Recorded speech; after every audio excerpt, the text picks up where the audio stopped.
Good morning, everyone. Our topic today is the application of linear programming in forest management. Even until nowadays, using wood as fuel is still very common. Especially after the economic crisis in Europe, the demand of this cheap fuel increased a lot. But the question is, how do we harvest tree in a sustainable way? Despite commercial linear programming algorithms exist, they have their own limits. For example, they can't do long-term planning. The model we introduced today makes use of a dynamic system with two models working together in order to optimize both sustainability and production. The general objective of all planning models is to maximize the total logged volume of fieldwood. We estimate the total volume by dividing a forest into areas in which each area has an even average volume. And the total logged volume can be estimated by collectively summing the product of average volume and the logged dimensions. Age is used to divide areas, since fieldwood of similar ages have like average production volume. The division follows a 5-year gap. The planning periods are divided so that each stage matches with the gap of the age group.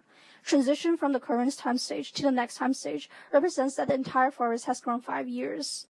The first model aims to equalize the area of every age class to maintain an even flow of timber by the end of the planning period. Other than the model restriction, it needs to follow a series of forest growth rules, and you will see that the second model does not have to follow those constraints. The following graphs illustrate the results of each planning stages, and you can see by the end of the planning period, the restriction of equalizing areas is satisfied. The second model is much more straightforward.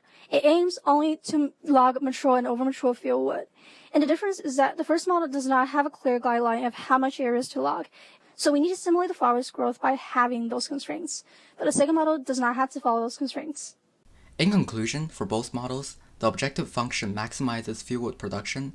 However, the studies conclude the objective function is applicable only in the short term, and constraints can guide the production scheme to be sustainable over the long term. Model 1 ensures a constant supply of fieldwood, since it does not deplete the available fieldwood supply during the 5-year period and ends with an equal distribution of trees across the different age groups.